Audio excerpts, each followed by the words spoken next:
Daouda Moussé. Avec lui, on continue ce matin de parler des transactions successorales. On retrouve juste après ceci.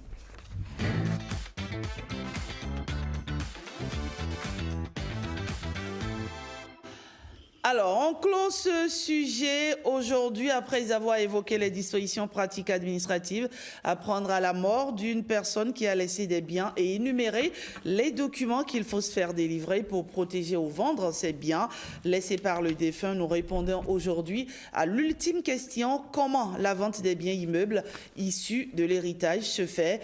Eh bien, notre juriste expert, foncier consultant en marketing et en attractivité du territoire, auteur de plusieurs ouvrages sur la politique foncière béninoise, va nous y aider une fois de plus. Expert Moussé, bonjour. Bonjour à vous, madame. Comment allez-vous? Ça va très bien.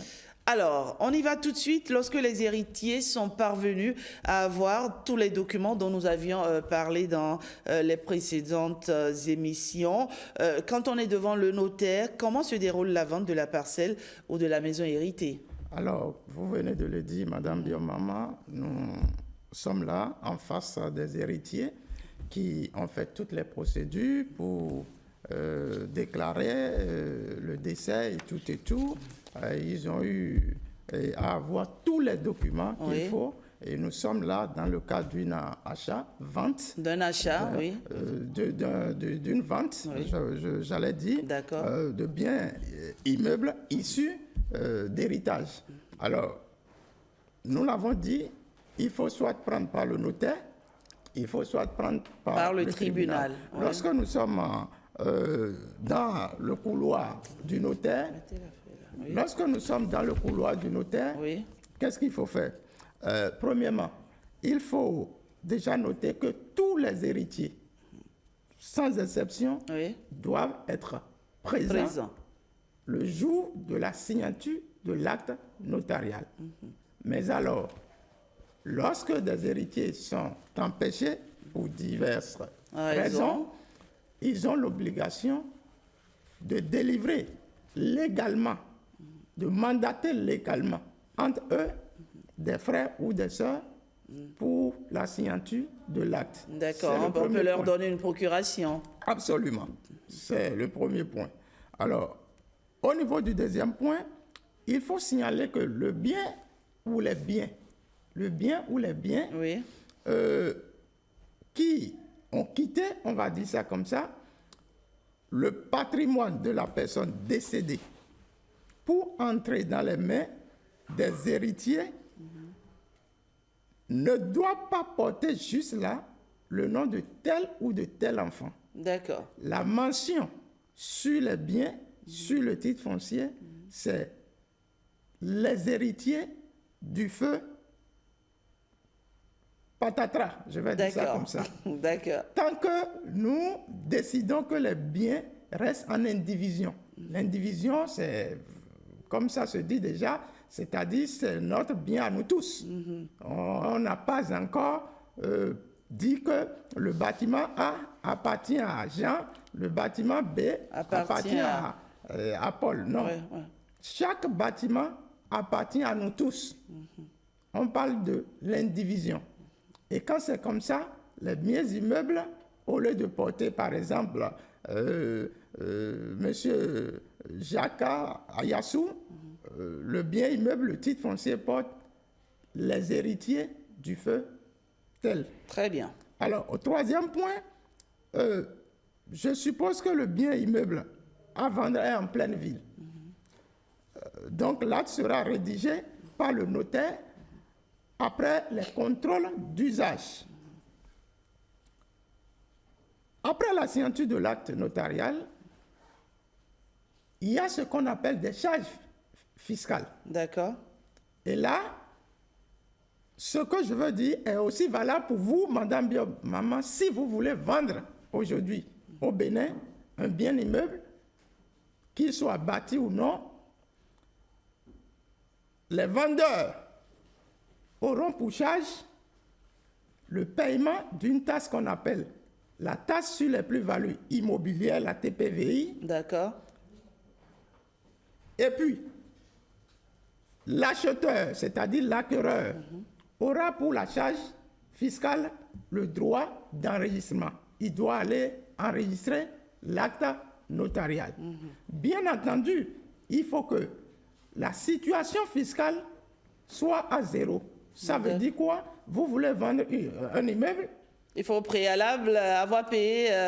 et vous devez, par exemple, 2 millions au service des impôts. Il faut tout payer d'abord. Il faut d'abord tout payer. Et le notaire, c'est le rôle d'ailleurs du notaire, ça. On ne peut pas vendre, prendre l'argent, après aller payer. Ce n'est pas possible. L'État doit encaisser d'abord. Très bien. Et la situation à la date de la vente doit être zéro. Vous ne devez pas... Si vous faites l'erreur, c'est-à-dire si l'acquéreur fait l'erreur d'acheter cet immeuble sans aller vérifier au service des impôts que le vendeur doit... à jour, oui. C'est lui qui paye. D'accord. Donc, à ce niveau-là, systématiquement, il faut aller vérifier est-ce que le vendeur n'a pas de dette. Enfin, le notaire compose le dossier de mutation, puisqu'on a dit tout à l'heure que les titres fonciers des immeubles portent le nom des héritiers. Ouais. Alors qu'il s'apprête à vendre les biens immeubles en question. C'est alors que le notaire, maintenant, monte le dossier et dépose ce dossier de mutation à la NDF pour que ça change l'acquéreur puisse avoir en toute légalité son nom sur le titre foncier. Son nom sur le titre foncier qui est le bien couvert du titre foncier. D'accord. Voilà. Alors ça, c'est quand on se retrouve dans les couloirs du notaire. C'est bien cela. Absolument. Alors, quand on est devant le tribunal, comment se fait la vente à ce niveau-là, Espérance aussi? Oui, je voudrais rappeler à toutes fins utiles que dans le cadre de la succession des biens immeubles, notamment, le tribunal ne délivre que l'autorisation de vente des biens immeubles. Je l'ai dit ici. Oui. Il ordonne également ou entérine le partage. C'est-à-dire, vous avez déjà convenu de ce que voilà, tel et tel immeuble revient à telle personne et vous vous présentez devant le tribunal pour le dire haut et fort, qui entérine. Soit il donne l'autorisation, l'ordonnance de partage, soit il donne l'ordonnance de vente. Ici, nous sommes dans le cadre d'une vente de biens immeubles issus de l'héritage. Alors, qu'est-ce qui se passe?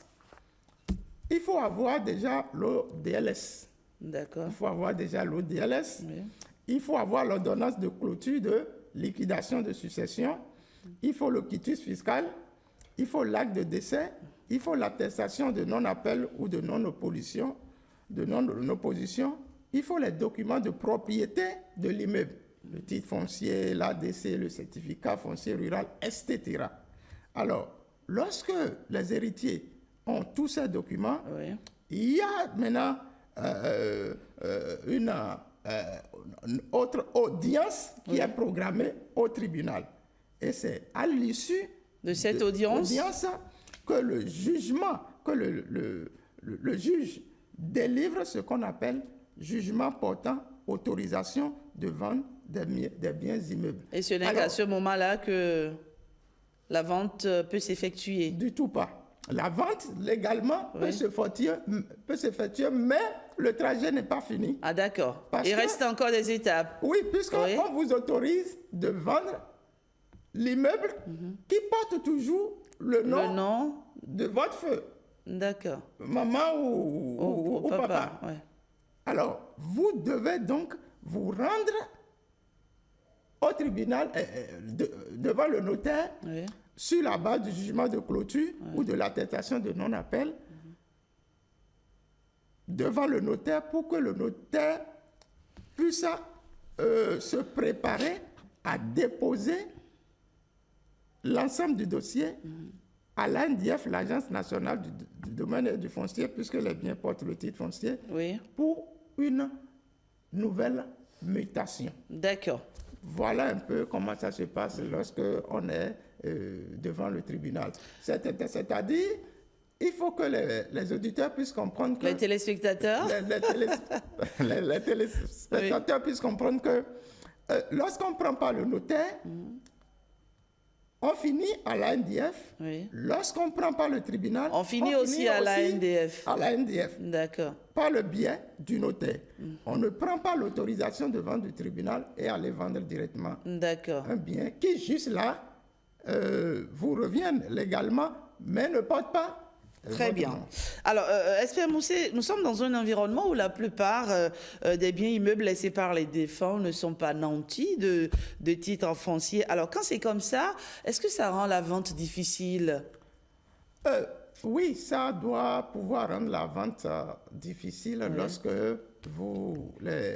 les populations ou les concernés ne s'y connaissent pas. Et c'est bel et bien l'objet de notre... Exactement. Qu'est-ce qu'on fait dans ce cas? Alors, dans ce cas, il y a déjà ce qu'on appelle le jugement de clôture de succession délivré par le tribunal. Il y a déjà ce qu'on appelle l'autorisation de vente du tribunal. Alors, les héritiers prennent ces deux documents. Alors, sûrement, le bien est nanti d'un acte présomptif de propriété. Nous disions bien que nous sommes dans une zone urbaine. D'accord. Et l'acte présomptif de propriété le plus en vue, c'est l'attestation de recasement. Il y en a à foison. Nous nous limitons là pour dire le bien n'est pas couvert du titre foncier, cependant, le bien est couvert d'un acte présomptif de propriété qui est l'attestation de recasement qui se prend à la mairie. D'accord. Et avec ça déjà... avec cette attestation? Avec le jugement de clôture de succession et l'attestation de non-appel. D'accord. Puisque l'attestation de recasement porte le nom du défunt. OK. Donc, il faut prendre le jugement de clôture de succession et l'attestation de non-appel. Les deux documents sont délivrés en réalité par le tribunal. Il faut prendre ces deux documents et se diriger vers la mairie. Soit c'est votre notaire qui le fait, soit vous-même. C'est vous-même qui le faites. Très bien. Sur cette base, la mairie mute l'attestation de recasement qui porte le nom du défunt au nom des héritiers. Or, ça veut dire l'attestation portera désormais les héritiers du feu telle personne. Très bien. Et sur la base de cet acte présomptif de propriété, le notaire peut monter le dossier qui ira à l'ANDF et directement, ce titre foncier alors sort au nom des héritiers. On n'a même plus besoin de faire une mutation quelconque.